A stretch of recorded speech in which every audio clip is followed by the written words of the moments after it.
know not where to begin.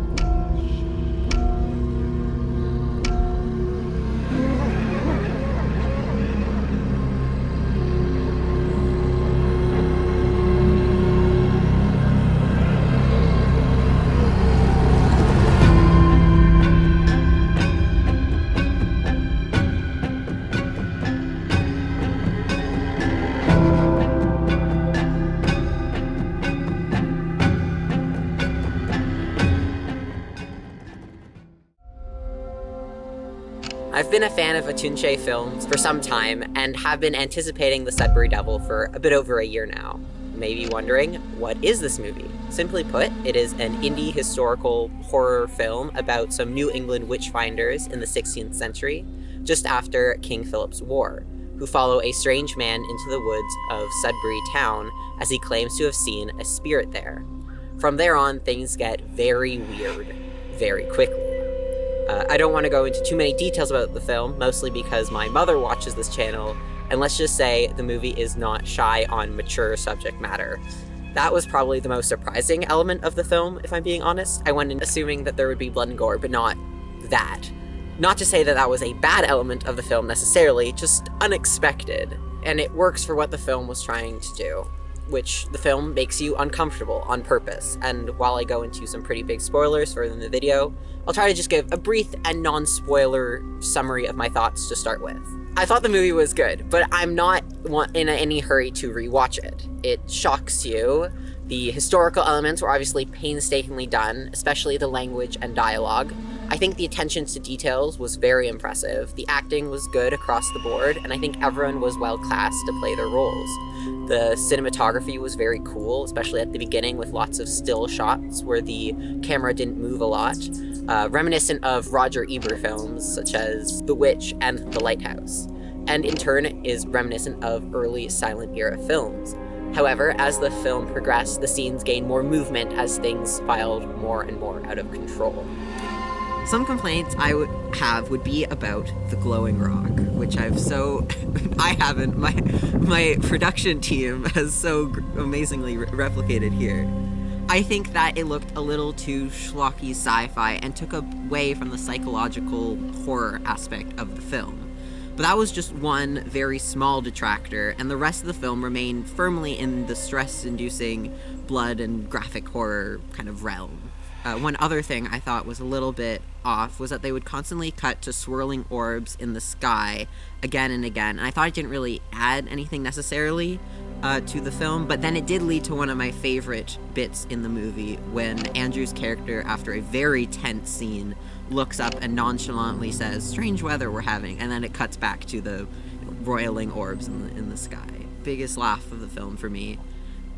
I watched this movie with my epic and most coolest friend, and they said that this movie was Ravenous, but with balls and more sex. For context, Ravenous is their favorite movie. It took the idea of violence, colonization, and war and made it more visceral, bloody, and overtly sexual without ever being sexy. The goal, I think, was to present the witches as a foil of the puritanical sensibilities, since that was what would be the worst horror to witchfinders. There are multiple lenses through which you can view the film. There's a feminist perspective. You can talk about the power dynamics which existed in this era, where the white men held most of the power, and flipping the power dynamics is a big part of the story. The witchfinders, who are white Englishmen of power, are rendered helpless, and the women of color are in charge, taking power over them through magic and using them for their own means. Then comes the issue of consent, where everything is a little bit murky and strange in this film. Sex and power are very interwoven, and with how little is understandable about what is done willingly in the film, and what is magic, and what is real, and what is fake, it's all very murky. Another perspective is a queer one. The main character, several times in the film, sees a strange naked apparition of the woman he just slept with, and then presented in the same way is the figure of Goodnow, a man who is in a similar position to her presently in the story, being a captive, essentially, of the witchfinders. A metaphor for bisexuality, perhaps. But seriously, witchfinders were Puritans, and therefore repression of any sexuality was the norm. This is in part why the use of sexuality by the woman heightens their power against the Puritans, because fornication was a crime and a sin that can be read as a metaphor for queerness and how that is criminalized and persecuted. There's also explicit queerness in the film, with the women who are fully in a relationship and kiss on screen. They are liberated from the puritanical ideals and from heterosexuality. According to Andrew, a lot of people apparently walked out of the screening at the moment that the women started making out, which, considering what happened before, says something. Although maybe it's because Goodnow started touching himself when that happened, which may have contributed to that walkout. But it's a still current occurrence for people to have no issue with graphic straight sex, but when two women kiss, that's too much. Another lens to view this movie is the anti-colonial lens. The Witchfinders in the film, and some other characters like Goodnow, they're all veterans of King Philip's War, a war between New England's native people and the New England colonists, and some of their allies as well. But they all live with the scars of this battle, a missing arm, an eye, or a limb. The devil, the titular Sudbury Devil, which is likely a metaphor for a bunch of things, but mostly, in my opinion, the devil is the consequences of the English's actions, the shadow of that violence, of the wars and the battles that the characters admit by the end were massacres. The main character realizes what his actions really mean, and he tells the devil to hunt the men like him who killed native children and did horrible things in the war and after the war. And he wants that devil will haunt them for what they've done, and that the shadows of their sins would linger on this earth to this day. That's just what I think, and I might be wrong, especially with the analysis, but maybe there is no wrong answer. It's one of those kind of movies. I admittedly didn't stick around for the Q&A, so I'm not sure if more was elaborated on there, but I think the best sort of movies don't require an explanation. I think you take out of it what you will just from having watched it, and that's how it is.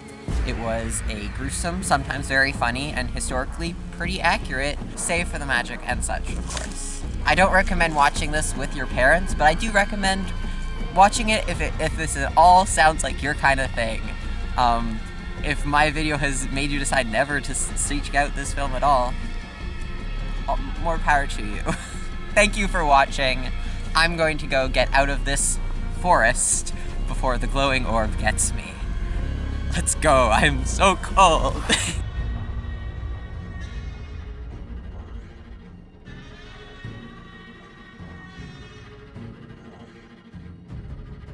Someone's taking a video. Yeah, someone's taking a video.